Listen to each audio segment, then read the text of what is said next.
Here. Sarah Benzos? Yeah. Benzos, sorry. Sarah Hopkowitz? Sarah's here? Yeah. Sarah's here? Yeah, she's not gonna. Oh, that's her stuff? Okay. Sharon L is here? Bracha Simcha? Good. Chava? Chava's here? No? And then Sarah, did you get it right? Nachmas? Sarah's here? Okay.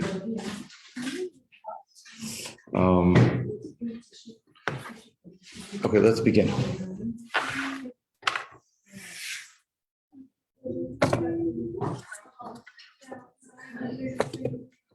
Let's begin.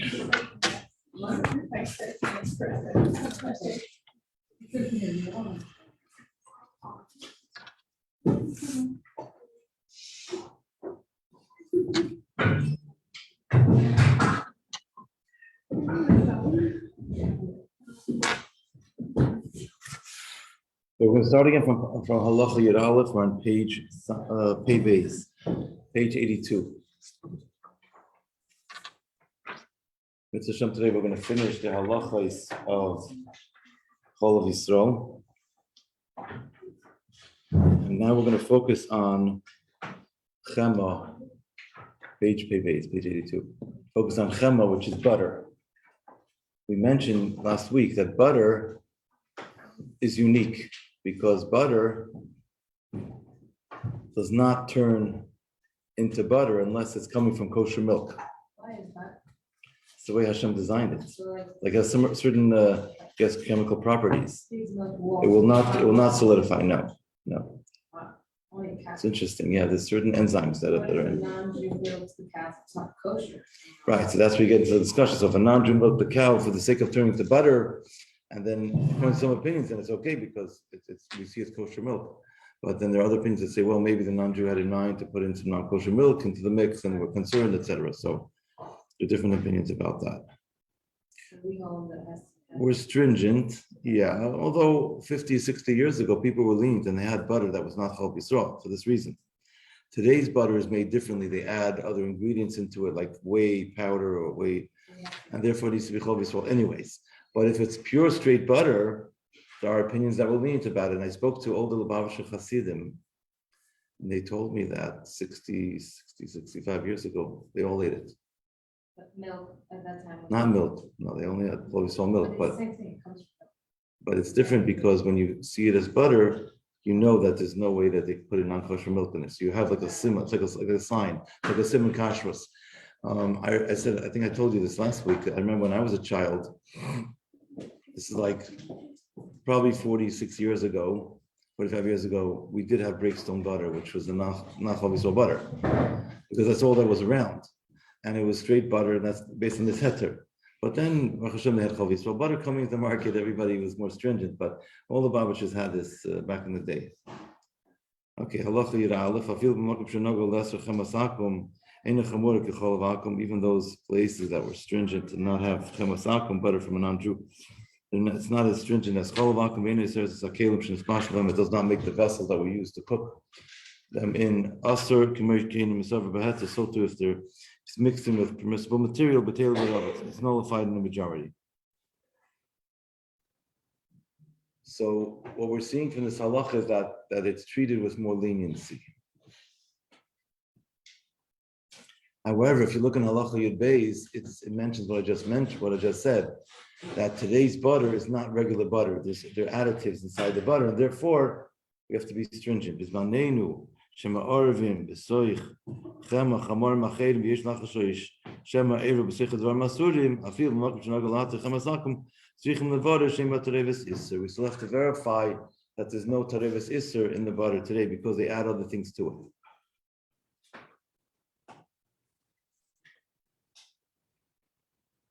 Such as whey powder or something of that nature. Halacha Yud Gimel. Shamenes refers to like heavy cream and things of that nature. Shalnochem yesh this topic bandina kichema mela in beisachol vakum shemadina kicholav Dina Kidin Chalav Asura, we've done about Paskin. The Paskin discuss Shamenes. What is the din of Shamenes? Bechain yogurt, also leaven of Nachri, done by a Paskin, din of Kechem Latire, as din of Chem or not.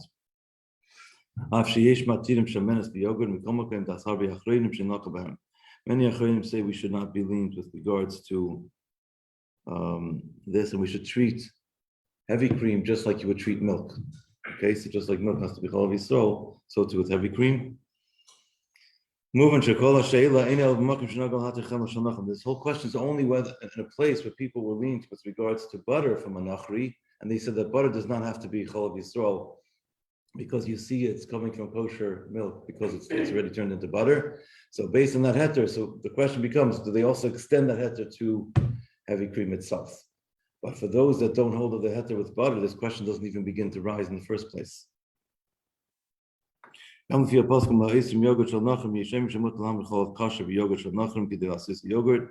gets into a very fascinating discussion for those of you that love dairy, how you actually make cultures. So, for example, if you're going to make a yogurt, you have to have a culture. So the culture is a very powerful substance. It has the ability to make more cultures. It kind of has a regenerative life quality to it. And who started the first Chol Yisrael culture? To make a culture, you have to take it from a different culture, from another culture. So the din is that if you take a culture, make another culture from it, do it 3 times. The 4th time is considered to be a new entity, and it would be acceptable for Chol Yisrael, even though it originated from a non-Chol Yisrael culture. As long as you had 3 times, it's like a great grandchild. So, but just like in halacha, there's an interesting, fascinating din. It says that parents, of course, love their children. Grandparents care about their children. They probably spoil them to no end. Great parents also love the children, but a great grandparent, they love the children, but they're a little so far removed. They're not really so, they can't be connected anymore. If someone is a great grandparent, God bless them, they got 100 descendants, 100. It's, there's a certain sense of detachment already, because it's not possible to have that level anymore. Okay. They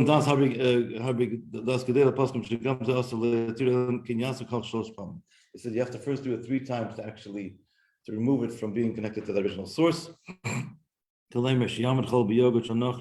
So you put the milk in the yogurt, and you put another yogurt in there, and then the 4th one, and then it becomes mutar b'achila. It's permissible to eat. Any questions on what I said so far?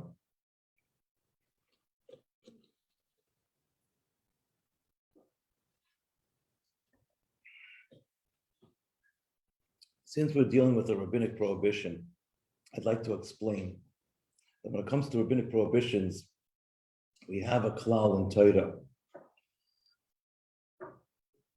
which is known as Heim Amru v'Heim Amru. The same rabbis that said this also said this, which means to say that when it comes to something that's written in the Torah, right, it's fixed in stone, and whatever is connected to that prohibition has to be followed. When the rabbis are making the prohibition themselves, the rabbis are making the prohibition with regards to a certain activity, certain things. So if they, at the same time when they're making the prohibition, said, we're not allowed to do this, if they didn't say you're not allowed to do that, so automatically that is allowed. So how do we translate this idea to what we're saying now? The rabbi said that if you have cholav shecholav einachri, even yisrael re'eh, as the Gemara Avodah brings down, if a non-Jew milks milk without a Jew watching, then it's called cholav nachri. It's cholav akum. This is all talking about fluid milk. They didn't speak about powdered milk, right? So it's really like a new entity. So one halachic authority from Eretz Yisrael, Harav Tzvi Pesach Frank, he has a very interesting sheet, an interesting kind of perspective. He held that, of course, cholav akum is aser, but powdered milk, which comes from cholav akum, by the way, it comes from milk. You can have cholav yisrael powdered milk also, but powdered milk, he said, was not aser because the chacham never asered powdered milk. So he's kind of borrowing almost like this idea, like, well, if you take milk and make it into butter, I don't really understand quite the logic of why he's saying this, but certainly conceptually, the rabbis did not prohibit powdered milk. It didn't exist at the time of Chachamim, and we don't have the power to add new prohibitions. So he's saying the prohibition is only with regards to fluid milk. Now, that's not an opinion that's accepted by all communities. We don't accept this leniency. I just wanted to point out that in Eretz Yisrael, a lot of products, there was a rule. I don't know if it's still in place. There was a rule by the Rabbanut that to bring Chol Yisrael product, to bring dairy products into America, from America to Eretz Yisrael, they had to be Chol Yisrael. And then they had a rule that they'll allow Avkas Chol Nachri, which means they're not going to allow fluid milk. That's not Chol Yisrael into Eretz Yisrael. They'll allow powdered milk from America to Eretz Yisrael. So, for example, you buy a candy bar, a Snickers bar, a Mars, whatever. It's made with milk powder. So they'll allow that based on this heter. We as Hasidim are stringent. So I just wanted to point out just the concept. Halacha says, there's some things that are made from dairy. And there's the problem of cholav akum. There's even a problem of gvinas akum. That's a milk sugar. Whey. It's from the cheese byproduct. Lactose is milk sugar. Casein is a protein. Whey, and then caseinates. You should look at products to see that they contain any of these type of ingredients because they're dairy derivatives, and they are dairy. Just to be clear, lactic acid is not necessarily dairy. Could be parv. And cocoa butter is parv, unless someone mixed dairy into it, but in its natural form is parv. So you also, just like you have nut butters, right? It's cashew butter, parv. But pure butter would be dairy. Okay, we concluded this subject. Now we have some questions, or we can go on. What was the last thing you said? Was it shea butter? I said, for example, cocoa butter. Oh, cocoa butter. Or nut butters, they're parv. So just because you see the word butter attached to a name does not make it dairy. Butter by itself is dairy, but other butters, right?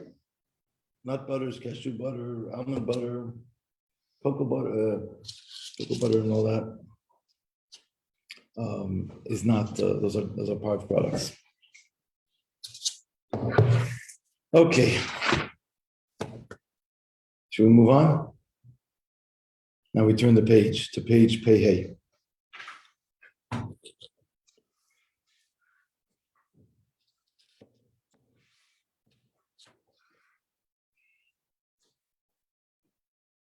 We'll talk about cheese now. We'll talk about cheese. So if I can just stick in a little humorous moment here. You know, you take a picture, you say smile cheese. So there was in the 1980s, there was a candidate for president of the United States. His name was Ross Perot. He was a Texas billionaire. And he only got like a few percent of the vote. He was not going to win. But he was busy on his own, trip and whatever, I think he funded his own campaign. He had money up to wazoo. He made his money in oil. And he had a small head and very, very big ears. He was a very funny guy. He would talk and ramble on. So at the end of his campaign, speech, he'd say, if anybody has any questions, I'm all ears. I still remember that when I was a kid. We all joke about that. Anyway, okay. So Gvinas Akum, cheese that's made by a non-Jew. Let me just introduce this subject a little bit because it's related to the dairy industry because, of course, cheese comes from dairy, but it's a little bit different also. First of all, it's different in the sense that the Heta of Rav Moshe Feinstein, who said that if you have milk that was milked by a non-Jew in an established country, and then there's a certain sense of government regulations, we're not concerned about the mixing in non-kosher milk, etc., etc. Okay, got it. Even though we as Hasidim don't rely on that Heta. But Rav Moshe, but there's another halach with regards to cheese.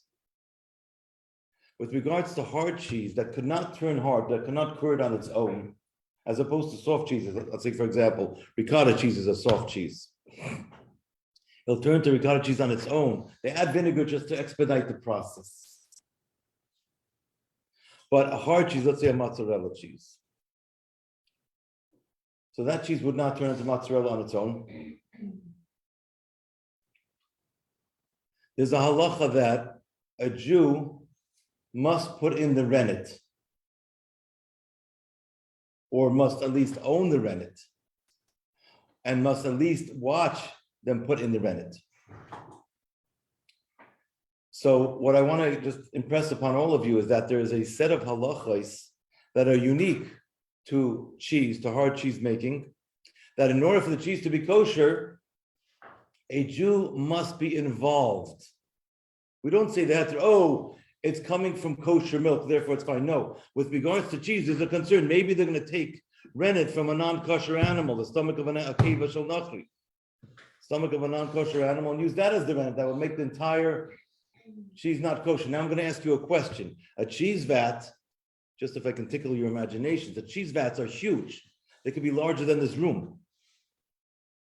So if I could take a vial of rennet twice the size of my smoothie cup, I dump it into this cheese vat. It's nullified one in 1,000. So why am I worried about it? Even if it be non-kosher, it's going to be nullified, right? Seemingly it's a question. No, it's not nullified. Why?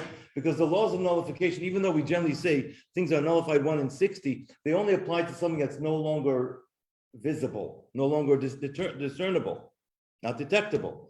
You can't see it. Because the rennet plays such a pivotal role, takes a liquefied product, it solidifies it. You can't say its function is not there anymore. Its function is readily apparent. It turns semi-liquid into a solid form. On the contrary, it's very active. So therefore, the laws of bittul don't apply over here. And therefore, with regards to rennet, we have to treat it very seriously and make sure it's kosher rennet. And that's why, in actuality, on the market, you'll find products that have very interesting labels. And as consumers, we have to be careful to read labels. Now, sometimes reading labels will get you into trouble. I'll tell you about that in a moment. But in general, you have to read labels to make sure you're getting the right product. So you might see a cheese product that says, Gvinas Yisrael, right? But it's not Cholav Yisrael. It's tricky.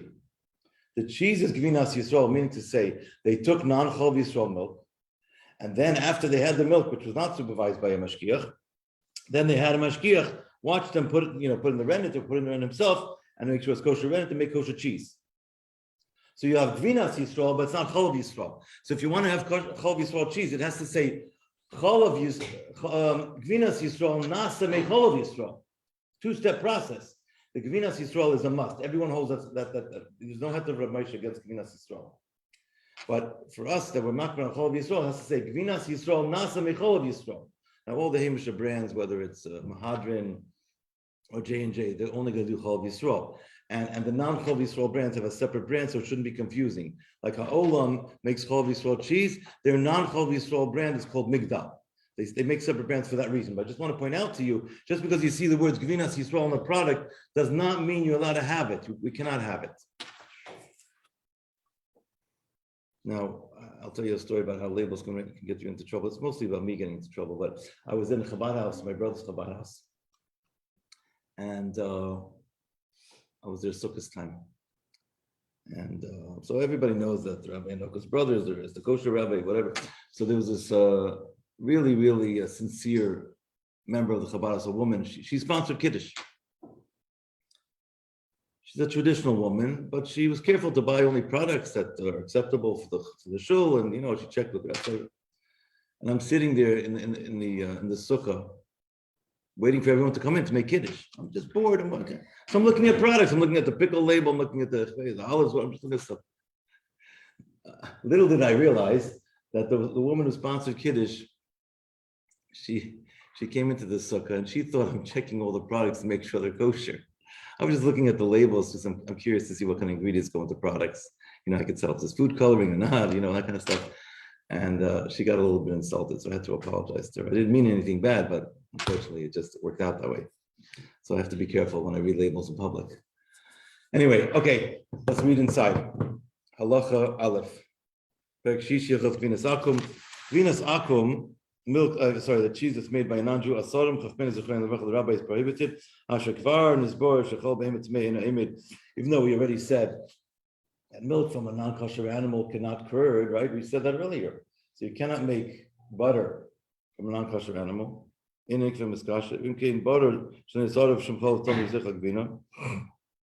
seemingly, why don't we say the same principle with regards to cheese? So there's no concern that maybe they're going to put a non-kosher milk into the cheese. So why is giving sakum asur?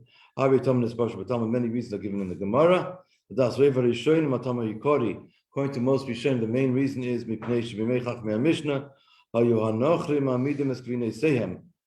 in the times of the Mishnah, the non-Jews would put their cheese in the rennet of an animal that was not shechted.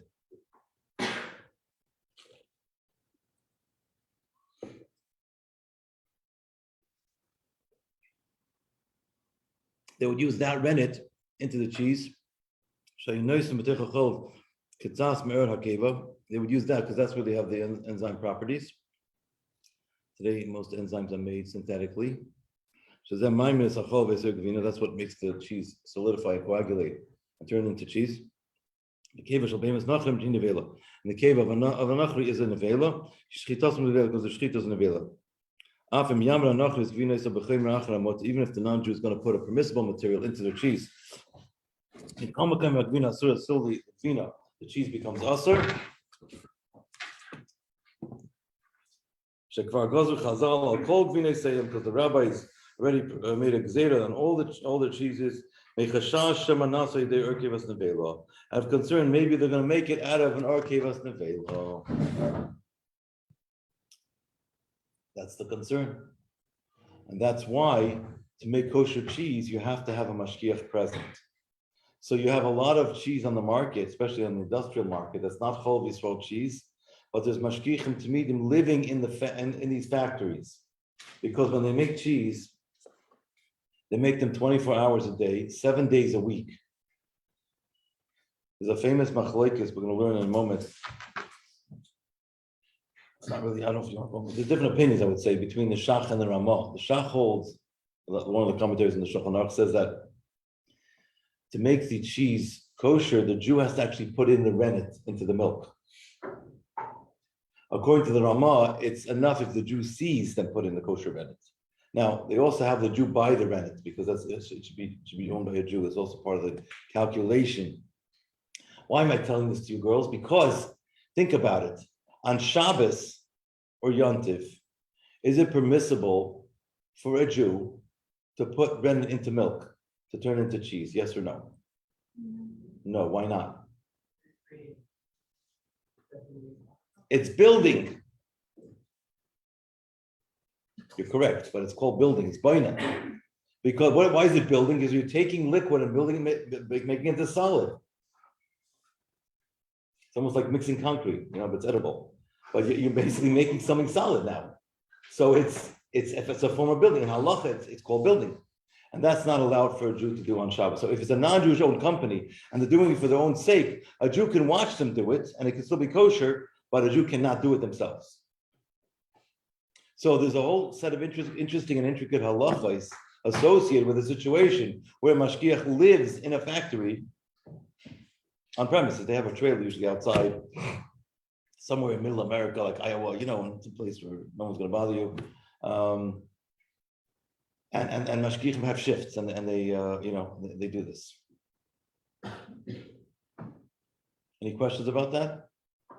Anyone interested in such a job? I'm just joking. No, it's a very boring job, but it's a job. There's no politics, and it's pretty easy work. You just have to, just a lot of hours. Okay, halacha beis. This gets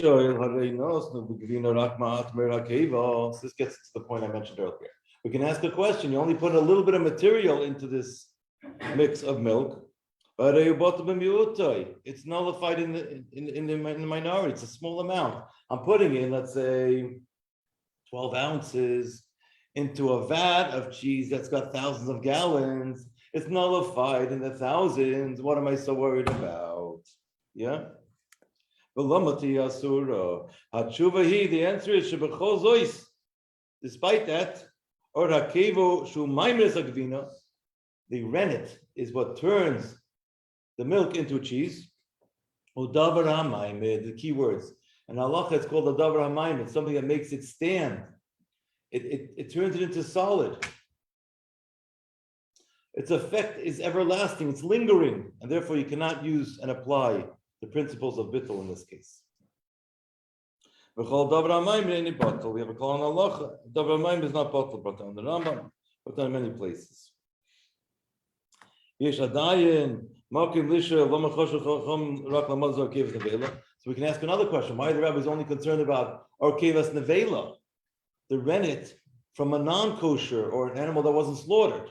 What about an animal that was slaughtered, a kosher animal? What about like a keva from a kosher animal? Let's say I take an animal that was shechted and I have meat. It's meat now, and I mix it into dairy. Then I have a problem of tareves basachol. I've got a mixture of milk and meat here, and then the cheese seemingly would become asur. So what's the answer to that? I buckle up your seatbelts because this is very interesting, in my opinion. The Rishonim give a very interesting answer. They say, if not for the Isser Nevela, they would not have prohibited Gvinas Akum. Why? This to we say that a davar hamayim is not bottle. Only if the davar hamayim itself is already prohibited. So if I have davar hamayim that's made from an animal that wasn't shechted, so this piece of skin has the enzyme properties in it, it's already forbidden material. It already got the name of Isser. It's never going to leave its name, and therefore its effect is going to be everlasting. Therefore, it's not allowed. But bas b'chalav does not become us until they actually give taste to one another. So in other words, bas b'chalav is the prohibition of the mixture of the two of them. Therefore, the din of davar hamayim does not apply by a shchuta. Why not? Because when it comes to putting in a kosher piece of meat that has the enzymes into a vat of milk, before it has time to actually bond with the milk, to create the Isra Bas B'chalav, the meat becomes nullified in the masses. So what we have over here is two principles being discussed at once. The first principle is that if we're dealing with non-kosher shvuta, a behemah that's not shvuta, it's a behemah that's nevelo. So therefore, it already has shem isser, it's already prohibited. So once it goes in, it's spreading its prohibition everywhere. And it's not going to be nullified. When we deal with a kosher animal, that's going to be kosher rennet, even though it's meat, if it's going to go into a vat of milk, in order for it to become prohibited, it has to become mixed with the dairy to create a bas b'chalav, right? By itself, it's permissible. By the time it mixes with the dairy, the meat is already nullified because it's mixing with so much dairy at once. So therefore, you are technically speaking halachically allowed to use keva shel behemah shchuta, keva of a shechted animal, and use that as the rennet source for cheese, and would be considered to be permissible and kosher, because the meat would be nullified in the process. Now, are you allowed to do it? Lechatchila is another question, but certainly if it was done, the cheese would be kosher. So he says over here, lechatchila, you're not allowed to do it.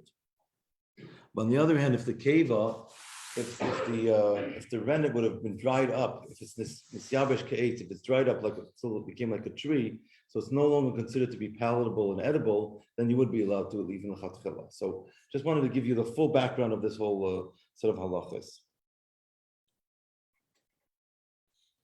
Any questions on what I said so far?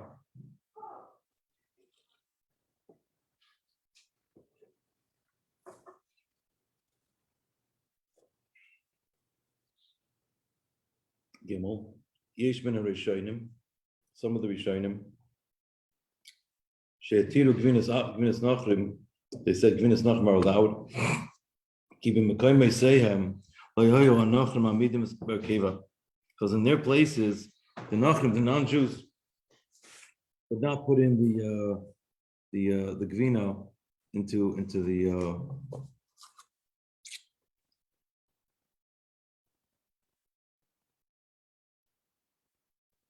the cheese, because it wasn't common for that to happen. That's one opinion in the Rishonim. It's from the Goini Arvoina, brought down in Tosfos. But most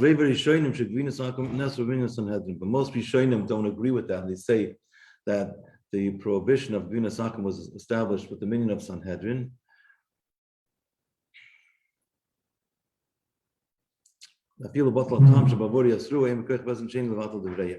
So we cannot therefore nullify this prohibition, then it stands with its full force. Therefore, the minute today is to prohibit Gvinas Akum, even in a place where we don't have any direct concern about them putting in keva to rent it from a non-kosher, non-shechted animal. We should not break together. We should not basically break tradition. Now, I want to comment on this for a moment.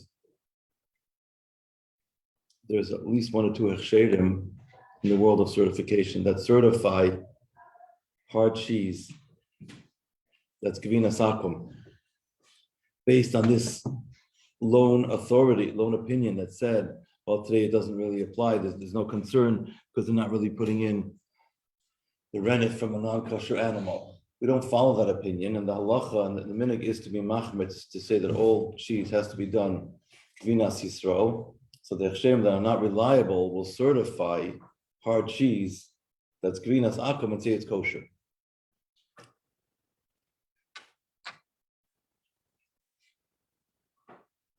Any questions? Everyone's very quiet today. Huh? The weather? Yeah. Maybe. There's no? Okay. Halacha Dalet. Halacha Dalet. Imra Yehudi Chalivas Behemes. If the Jews saw the milking of the cows, Vasiyas Hagvina and the making of the cheese, and saw they didn't put in any prohibited material inside there. This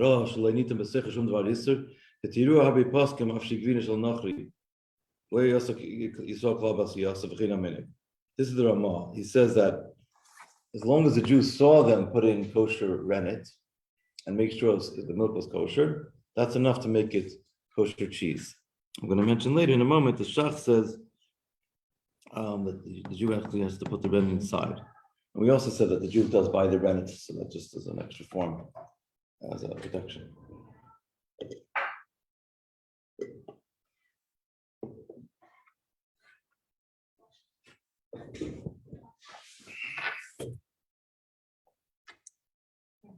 Yeah. Did you say as long as the Jews saw that it was being milked? First of all, you have to make sure that you saw the milk kosher, and then saw them put in kosher rennet in it. Two things.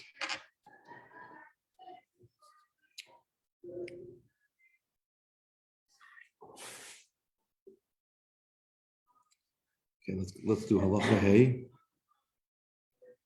Yeshehetiru gvinas hanochri gamim leira Yehudi chalivas abehem. Some say that gvina of hanochri is permissible even if the Jew did not see the milking of the cows. In miskaimu shnei tanaim elu, if these two clauses are in place, sheyadeh shechol v'hanochri is abehema kishevedait lasas v'nachol gvina. If they knew that the non-Jew's intention was to turn this milk into cheese, because sure then that we know for sure then they're not going to mix in any cholav tameh, because cholav tameh, milk from non-kosher animal, will not curd. And the Jews stood there at the time of making the cheese, but and they saw they didn't put any prohibited material inside there. Therefore, there's nothing to be concerned about because we saw it happening. And the non-Jew's intention was to turn it into cheese. Avashtias cholvatzmi asur, but one would not be allowed to drink that milk because there's still the concern maybe they mixed in some forbidden substance into the milk itself. Ulam le'itiras el b'diavad. This is only permissible b'diavad, and in a case of hefsed midruba.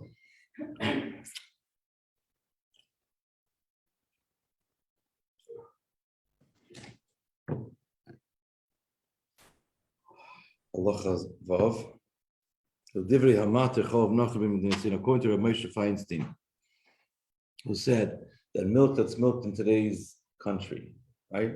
It's permissible because the government oversight, even though we don't rely on this permissibility.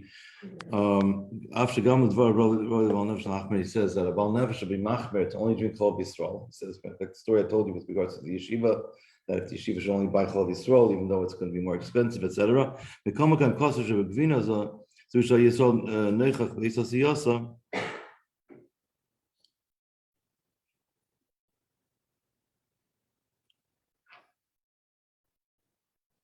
One second, I'm a little confused by this. Halacha. Give me a minute, please.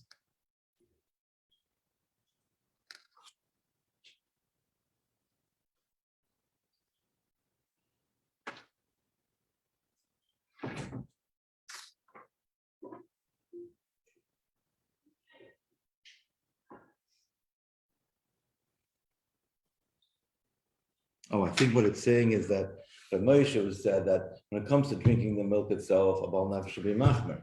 But he's saying that when it comes to taking milk that was chol of stam and making it into cheese, as long as the cheese itself was made as gvinas Yisrael, even a Baal Nefesh does not have to be machmer of such cheese because it's easier. But again, for those that don't rely on the heter, obviously we're strict and we are stringent about it. Halacha Zayin. Page 88. Of Mishin is Simach Klal Hatazah, Shachov Shabin Sain, Maman by Apidin, Mahma Pidin, Kichosh, the Shitas River Peske Vaisrim, because the Chosh, most of the Shitas that are also the Nasrit, Ein Lelach Gvinas Nachim, they should not eat Gvinas Nachim in Leinas Bashkocha Mechaliva. So it's not made with Ashkocha from the actual Chaliva itself.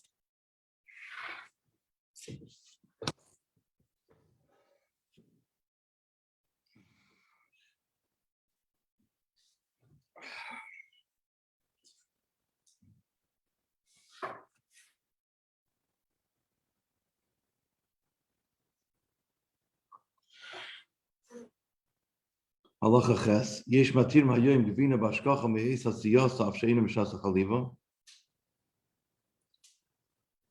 Some people give achshedim, they permit making kosher cheese from cholav stam milk. And make sure that the Jew puts in the rennet.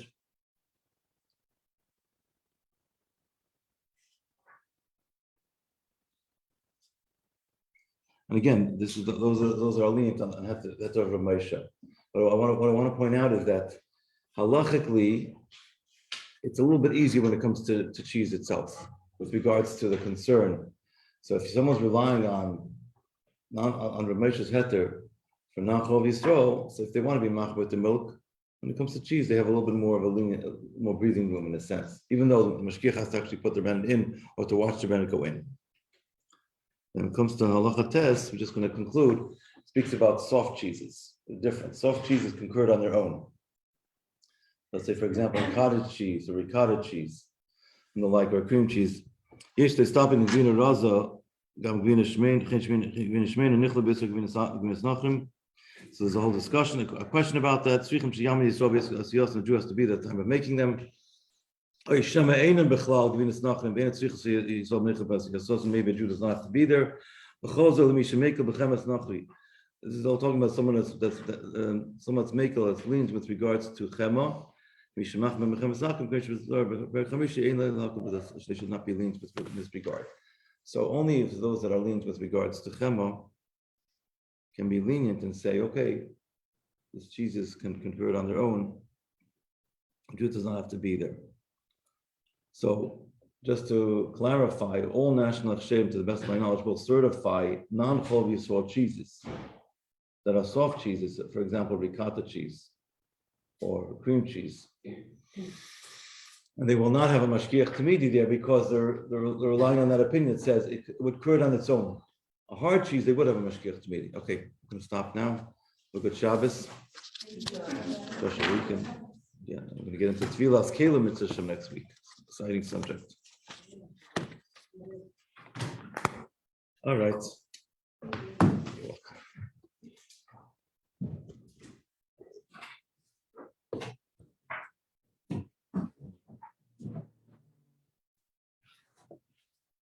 welcome.